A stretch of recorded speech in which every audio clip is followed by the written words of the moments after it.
Hey guys, so today we're going to be talking about the tricks that come up in writing expressions. So I want you to write writing expressions. And these are the things, these are the tricks. These are the things that get kids, that they fool kids. All right. So the first thing I want to talk about when I'm talking about writing expression tricks, well, first off, let's talk about what writing expressions is. So if you see, let me show you what this works. Writing expressions is essentially taking words and turning them into a problem. So if you see something like this, let's say you see 7 less than the quotient of 15 and 3. Okay.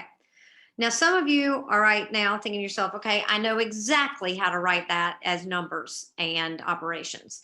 And some of you are looking at that and going, I don't even know what any of what that's talking about at all. Okay. So I'll show you very quickly what this would look like. You've got to turn this into numbers and operations. So the first thing you have to do is you have to identify the operations. Okay. So I'm going to underline quotient. The operation that goes along with the word quotient is divide. Okay. And then the operation that goes with less than, y'all probably know this one. The operation that goes with this is subtraction. Okay.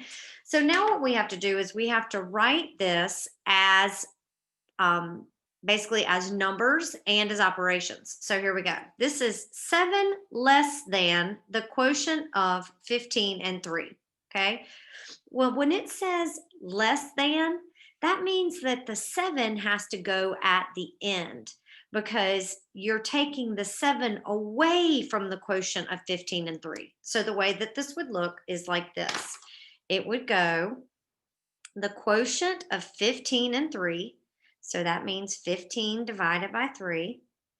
Put that in parentheses. I have absolutely no idea what that little hump there is. I made on my 3, but we're going to pretend it's not there. Okay, so you've got 15 divided by 3, and you need 7 less than that quotient. So then you will subtract 7 at the end. Okay, this is one of the number one ways that kids mess up on writing expressions is this word less than, or it'll say subtracted from. Okay, that's another example.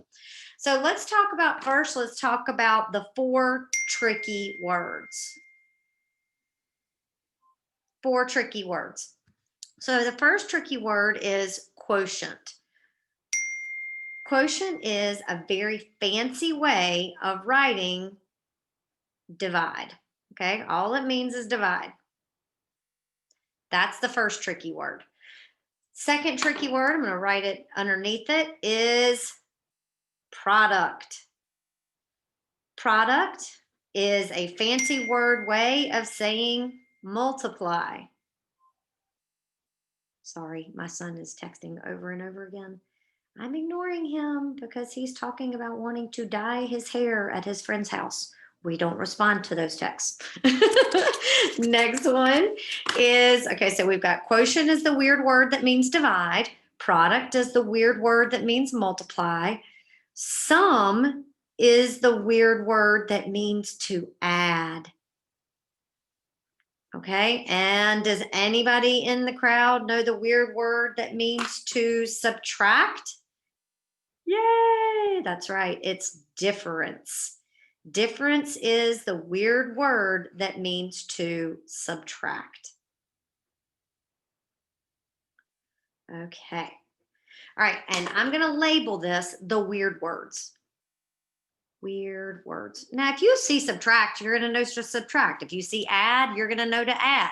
These are the words that trick kids up. These 4 weird words. Quotient means that you divide. Product means that you multiply. Sum means that you add. And difference means you subtract.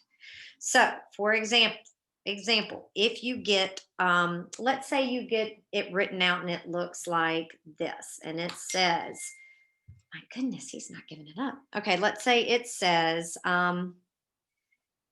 the difference, oh, wish I could spell difference correctly. The difference of 12 and 2 subtracted from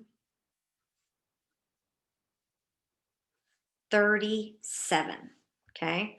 So if you see subtracted, you know that that means subtraction. If you see difference, that's a weird word that means to subtract. So we've got a subtraction here. So we've got to subtract here and subtract here. So let's start, since this says subtracted from, you know that the from means at the end of the problem. You are going to put the difference of 12 and 2 and subtract it from this large number. 12 and 2 is going to be subtracted from 37. Okay, so let's put the difference of 12 and 2 first, put that in parentheses, difference of 12 and 2, just like that, 12 minus 2. And then you're going to subtract this from this number. If you're subtracting this part from 37, the 37 goes at the front. 37 minus 12 minus 2. So this is the difference of 12 and 2. Subtract that from 37. So the reason why I'm really stressing this idea of less than or subtracted from is because these are the number one the ways that kids miss. First way is they're going to miss these 4 weird words. And then the second way that they're going to miss it is if they don't pay attention to subtraction order. So less than means it goes at the end, and subtracted from means that you have to subtract it from the larger number. Means that this number goes at the front and that this goes at the back. Okay, so the order of the wording matters in subtraction. All right, love you guys. Bye.